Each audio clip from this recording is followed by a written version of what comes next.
हमारा आगे जाना कोई मसला नहीं था, ना हमें किसी का भार था, ना डीपीओ का भार, ना डीसी का, ना ही इनकी फोर्सेस का, ना रेंजर का, ना किसी का भी हमें डर नहीं है। जब रात के वक्त सिपाही साहबा की क़यादत को इस बारे में पता चला है कि कोई इस तरह का रंग देने की कोशिश की जा रही है, तो मौलाना मुआविया आज़म का रब्ता हुआ मेरे साथ। उन्होंने कहा कि अगर ऐसी बात है तो मैं बिल्कुल इसकी मजम्मत करता हूँ, ऐसा कोई मामला हमारी तरफ से नहीं है। आपको जैसे पता है कि अक्टूबर और नवंबर सड़कों और धरनों की सियासत का महीना है, इमरान खान साहब भी लॉन्ग मार्च का ऐलान करने जा रहे हैं, तो क्या लगता है किसी साजिश के तहत आपको सड़कों पर निकालने की कोशिश तो नहीं हो रही? कोई इंतशारी ग्रुप, कोई भी ऐसी चीज़ एक्टिव है जो आपको सड़कों पर लाने के लिए बात कर रहे हैं? देखिए, इसका यही बात तो अमीर मोहतरम ने की है कि उन लोगों का तयन करें अगर कोई ऐसी सूरत हाल है। फिर अगर आप इसमें से निकालना चाहते हैं इमरान खान को कि भाई उसका कसूर नहीं है, कोई और है कि जो आपको लाना चाहता है, तो सवाल यह है कि उस अकल के अंधे को पता नहीं है कि भाई एक फिंसी को जानबूझ के जो है फोड़ा बनाया जा रहा है, उसको कैंसर बनाया जा रहा है, उसको किस तरह आप ट्रीट कर रहे हैं कि पाकिस्तान के अंदर इस रियासत में आप कुछ एरियाज़ को नो-गो एरियाज़ बना रहे हैं। क्यों बना रहे हैं? यहाँ पे ऐसा कोई मामला नहीं है।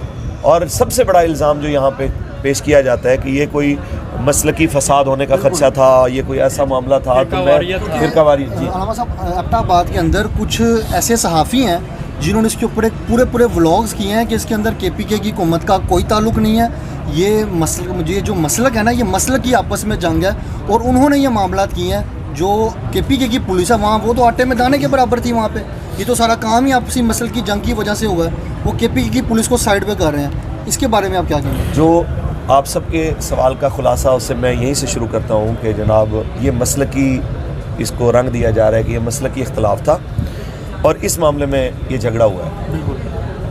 आप मुझे बताएं कि लाहौर में क्या शिया सुन्नी देवबंदी मसाजिद नहीं है, मराकज़ नहीं है? बिल्कुल है। क्या यहाँ से जुलूस नहीं निकलते हैं। मे बी के लाहौर में या कराची में या हज़ारा में ऐसा होता हो कि शिया और देवबंदी कम्युनिटी का आपस में कोई इस तरह का सख्त क्लैश हो, लेकिन हम यहाँ से जब कहीं गुजरे हैं, अब या हमारे सामने से अभी करबला गामी से जुलूस निकले हैं, बिल्कुल यहाँ से टोलियों की टोलियाँ यहाँ से गुजरी हैं, कभी किसी बंदे ने नहीं देखा यहाँ तसादुम हुआ हो। यहाँ जब हम जुलूस निकालते हैं, रैलियाँ निकालते हैं, देवबंदियों के बहुत बड़े मराकज़ से हम गुजरते हैं, कभी कोई ऐसा मामला नहीं हुआ। इसी तरह देवबंदी मकतब फ़िक्र के साथ साथ अहल हदीस मकतब फ़िक्र के लोगों के मराकज़ के सामने से हम गुजरते हैं, कभी इंसिडेंट नहीं हुआ। ठीक है, हमारा मामला इसलिए अलग है कि पाकिस्तान में जब से भी तहरीक लबैक या रसूलुल्लाह की बुनियाद क़िबला अमीरुल मुजाहिदीन ने रखी है, तो फ़िरका वारियत का दूर दूर से इसके साथ कोई ताल्लुक़ नहीं है और ना ही हमारे साथ कोई ऐसा मामला हुआ है। तो इसको उनके साथ जोड़ना वैसे भी नामुनासिब है। पहली चीज़ कि हमारे साथ कभी किसी ने ये नहीं कहा कि यहाँ पे आए। जो सबसे बड़ा इशू बनाने की कोशिश कर रहे हैं, मैं नाम नहीं लेना चाह रहा था, लेकिन साफ़ी हजरात की आदत होती है वो बाल की जो है वो खाल उतार के कुछ ना कुछ निकालने की, कि जनाब वहाँ पे मरकज़ है सिपाही साहबा का, तो सिपाही साहबा का मरकज़ की वजह से खदशा है कि जहाँ ये आगे जाते तो उनको ये मसला था।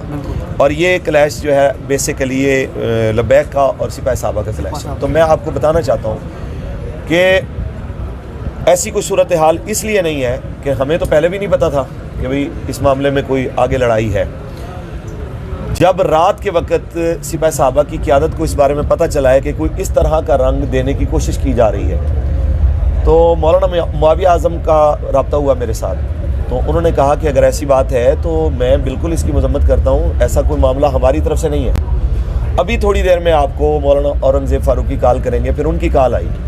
उन्होंने कहा हवेलियाँ मेरा इलाका है, जो ये रंग देने की कोशिश कर रहे हैं कि हमें आपसे मसला है, तो हमें कहते हैं हम आ जाते हैं आपके पास, आपको लेके आते हैं। उस मस्जिद की इंतज़ामिया जिस मस्जिद के बारे में कहते हैं उन्हें भेज देते हैं, वो आपको वेलकम करते हैं, आप आएँ वहाँ पे जुलूस करें, हमें कोई मसला नहीं। तो मैं ये बताना चाहता हूँ कि ये रंग देने की कोशिश की गई है सिर्फ इंतज़ामिया की तरफ से, और हमें जिस वक्त इस बारे में इल्म हुआ कि ये आगे ये खेल खेलना चाहते हैं, हमने इस खेल को रोकने के लिए ही जुलूस पहले जो है ना ख़त्म किया है, दुआ की है कि कहीं आगे जाके, क्योंकि हमें ये खबर मिली थी उस वक्त कि आगे जाके ये इस तरह का वक़ुआ हो सकता है कि ये सिपाही साहबा के लोगों को भी मारें और आपको भी मारें, और फिर ये बरेलवी देवबंदी जंग की तरफ इसको ले जाया जाए और उस तरफ ले जाके पाकिस्तान में एक शाम इराक बनाने वाला जो है काम किया जाए। बावजूद कारकुनान के शदीद जो है दबाव के, हालांकि हमारे कारकुनान के लिए कोई मसला नहीं था ये क्या रुकावट थी? आपने देखा वजीराबाद की रुकावटों के आगे ये कोई रुकावट तो नहीं थी, फैज़ाबाद की रुकावटों के आगे इसकी कोई हैसियत नहीं थी। हमारा आगे जाना कोई मसला नहीं था, ना हमें किसी का भार था,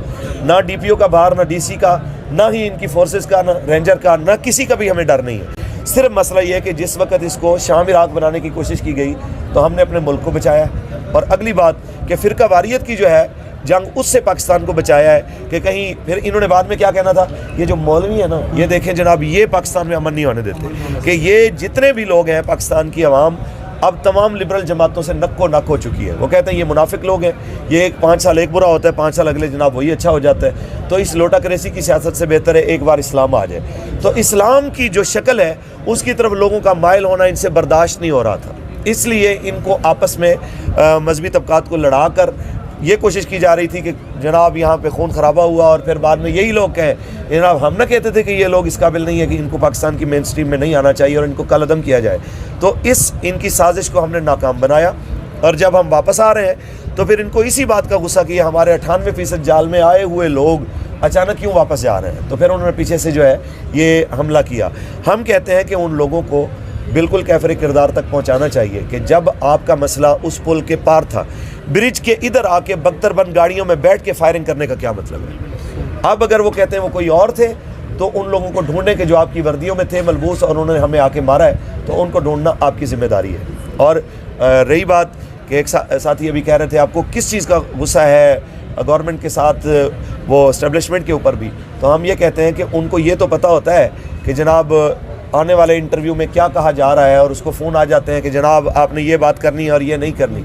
तो वो अक्ल के अंधे हैं कि जिन लोगों को ये पता नहीं है कि पूरा दिन सर्विस बंद है, तो क्यों सर्विस बंद है? वो पाकिस्तान के अपने आप को मामे कहते हैं, तो वो बताएं ना कि जनाब आला कि उनकी आंखों के सामने पूरा दिन यहाँ पे सर्विस बंद होती रही है, आगे क्या चलता रहा है, ये सारी चीज़ों का पता है। तो आपको इस चीज़ का पता नहीं है तो फिर आपको शर्म आनी चाहिए कि आप इतने कलीदी ओहदों पे बैठ के बड़ी बड़ी बातें करते हैं। हुब्बुल वतनी के आप सर्टिफिकेट मांगते हैं और गद्दारी के सर्टिफिकेट आप मानते हैं, तो आपका जिम्मा नहीं बनता था कि इस शर को ख़त्म किया जाए? अगर इस शर की वजह DC है तो उस लाइन को, उस लानती को कैफर किरदार तक पहुँचाया जाता। अगर DPO है तो उस खबीस को जो है वो कैफर किरदार तक पहुँचाया जाता। लेकिन जो भी है इसके अंदर हम ये कहते हैं कि जुडिशल कमीशन बनाने का हमारा मुतालबा है कि DC DPO के ऊपर हमें एतबार नहीं है, फौरी तौर पे जुडिशल कमीशन बनाया जाए और हाई कोर्ट KP के जो है उसकी सरबराही के अंदर ये कमीशन बने और वो तयन करे उन जिम्मेदारों का। और जो हमारे शहदा की FIR नहीं होने दी जा रही और उसके शहदा के पोस्टमार्टम तक नहीं होने दिए जा रहे, तो इसके दरमियान जो भी रुकावटें हैं उसको दूर किया जाए।